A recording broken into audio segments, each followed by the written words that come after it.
വീണ്ടും നമ്മൾ കൊല്ലത്തേക്ക് പോവുകയാണ്. കണ്ണൻ നായർ അപകട സ്ഥലത്ത് നിന്ന് ചേരുന്നുണ്ട്. കണ്ണൻ, വാഹനങ്ങൾ മാറ്റുന്ന ജോലി ഇന്ന് പൂർത്തിയാക്കാൻ കഴിയുമോ? ഇന്ന് ഈ നിലവിലുണ്ടായിരിക്കുന്ന ആ ഗതാഗത കുരുക്ക് അത് പരിഹരിക്കാൻ കഴിയുന്നുണ്ടോ? നിലവിലുള്ള ഗതാഗതക്കുരുക്ക് ഇനി ഉടനെയൊന്നും പരിഹരിക്കാൻ സാധിക്കുമെന്ന് തോന്നുന്നില്ല. കാര്യം ഈ വാഹനങ്ങൾ ഇവിടെ നിന്ന് മാറ്റണം, റോഡിൻ്റെ പ്രശ്നങ്ങൾ പരിഹരിക്കേണ്ടതുണ്ട്. അതിന് കുറേയേറെ സമയമെടുക്കും.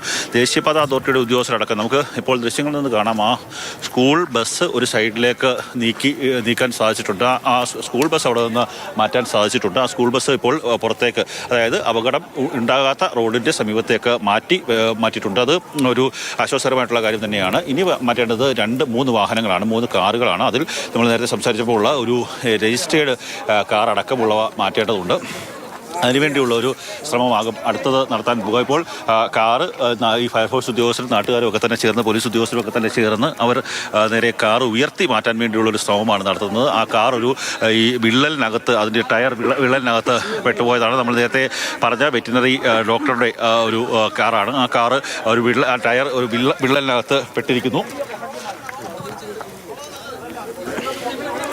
അത് ഉയർത്താൻ വേണ്ടിയുള്ള ഒരു ശ്രമമാണ് ഇപ്പോൾ പോലീസ് ഉദ്യോഗസ്ഥരുടെയും അതുപോലെ തന്നെ നാട്ടുകാരുടെയും ഭാഗത്തു നിന്ന് നടക്കുന്നത്. അത് ഉയർത്താൻ ശ്രമിച്ച സമയത്ത് വീണ്ടും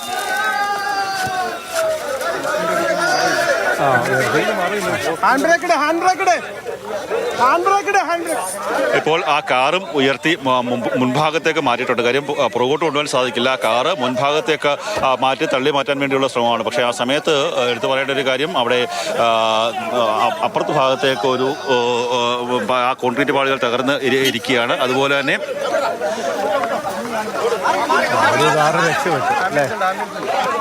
അതായത് ആ രണ്ടാമത്തെ കാർ അവിടെ നിന്ന് മാറ്റിയിരിക്കുന്നു.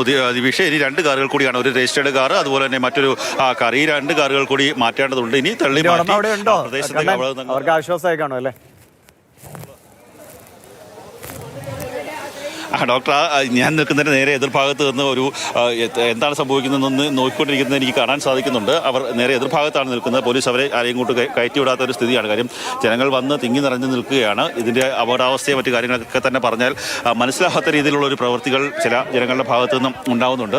ഒരു ഇലക്ട്രിക് പോസ്റ്റ് ഒരു ഭാഗത്തേക്ക്, അത് മുകളിലത്തെ ദൃശ്യങ്ങളിലേക്ക് പോകാം, ഒരു ഭാഗത്തേക്ക് ചരിഞ്ഞു നിൽക്കുകയാണ്. ഈ ഇലക്ട്രിക് പോസ്റ്റ് ഒരു ഭാഗത്തേക്ക് ചരിഞ്ഞു നിൽക്കുകയാണ്. അതുകൊണ്ട് തന്നെ ആ വൈദ്യുതി ബന്ധം അടക്കം നേരത്തെ വിച്ഛേദിച്ചിരുന്നു. നിലവിൽ ഇപ്പോൾ 2 കാറുകൾ മാറ്റിയിരിക്കുന്നു. മറ്റ് വാഹനങ്ങൾ മാറ്റാൻ വേണ്ടിയുള്ള ഒരു ശ്രമം ആണ് ഇപ്പോൾ നടത്തിക്കൊണ്ടിരിക്കുന്നത്.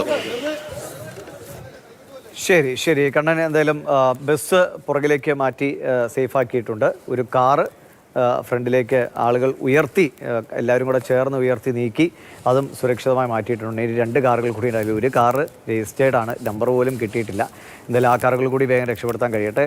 ആളുകൾക്ക് പരിക്കില്ല എന്നത് വലിയ ആശ്വാസമാണ്. ഇനി ഈ പ്രശ്നങ്ങൾ കൊണ്ടുണ്ടായ ഗതാഗത കുരുക്ക് അത് പരിഹരിക്കാൻ കുറച്ച് സമയമെടുക്കാനാണ് സാധ്യത. കണ്ണനാണ് അവിടെ നിന്ന് വിവരങ്ങൾ നമ്മളോട് പങ്കുവച്ചത്.